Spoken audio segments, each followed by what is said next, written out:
సుమన్ టీవీలో మీ personal and business promotions కోసం కింది నెంబర్కి కాంటాక్ట్ చేయండి.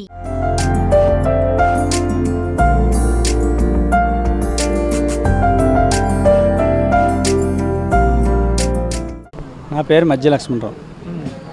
ఎన్నేళ్ళ నుంచి చేస్తారు మీరు?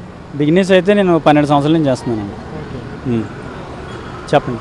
స్టార్ట్ చేయడం ఎంతమందితో స్టార్ట్ చేశారు ఇది?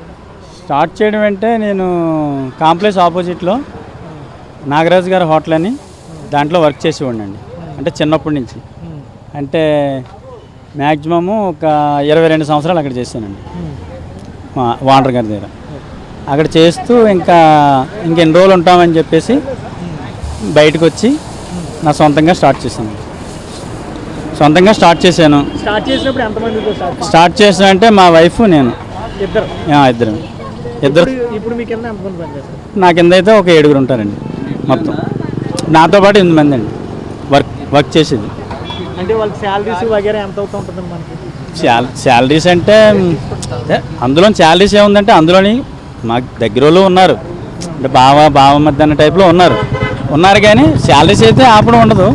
మ్యాక్సిమం శాలరీస్ అయితే మ్యాక్సిమం ఒక 3,000 దాకా శాలరీస్ పోతుంది నెలకి. రోజుకి 3,000 రోజుకి అంటే 90,000 శాలరీ నెలకి శాలరీ పోతుందండి. ఎంత పెట్టుబడితో స్టార్ట్ చేశారు సార్?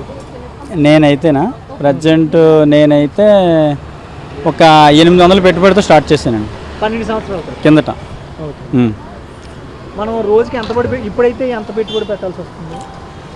ఇప్పుడైతే మ్యాక్సిమం ఒక 6,000 అలాగా, ఒక 6,000 7,000 లోపు పెట్టుకుంటే మనకి రోజుకి ఎంత ఉంటుందండి బిజినెస్ అంటే రోజుకి ఒక 15,000 వరకు ఉంటుంది. మీరు ఎంత చదువుకున్నారు సార్? నేనైతే 6 చదువుకున్నానండి. అది ఇప్పుడు కాదు, అంటే చదువు ఇంకా మనకి ఇంట్రెస్ట్ పట్టలేదు. ఇంక చదువు మీద ఇంట్రెస్ట్ లేదు.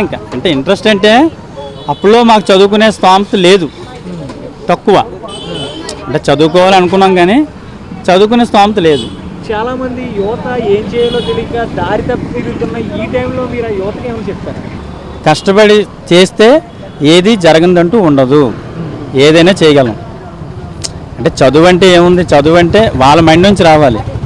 అందులోని బాగా చదువుకునే వాళ్ళు ఉంటారు, ఎక్కువగా చదువుకూడదు అనుకునే వాళ్ళు ఉంటారు, దాంట్లో బిజినెస్ మైండ్ చేసేవాళ్ళు ఉంటారు, అన్ని రకాలుగా ఉంటారు. కాకపోతే కష్టపడి పైకి రావాలన్నది రావచ్చు, అది వాళ్ళు కృషించాలి. వాళ్ళు కృషిస్తే వస్తారు. చాలామంది మీ కస్టమర్స్ ఏమని చెప్పారంటే అసలు ఇక్కడ తిన్న ఇడ్లీ టేస్ట్ ఎక్కడ దొరకదో, ఆ సాఫ్ట్నెస్ కానీ ఆ మాయిశ్చరైజేషన్ కానీ అని వాళ్ళే చెప్పారు.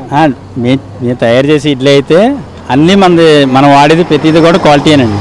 దాంట్లో క్వాలిటీలు అయితే రాజీ పడం.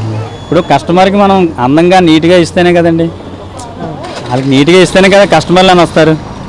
మెయిన్ బొంబాయి చట్నీ కోసం అయితే చాలా దూరం నుంచి వస్తారండి. ఇడ్లీ కూడా స్పెషల్ మన దగ్గర, లేకపోతే రారు కదండి. అదే ఇంకా నిదర్శనం అండి.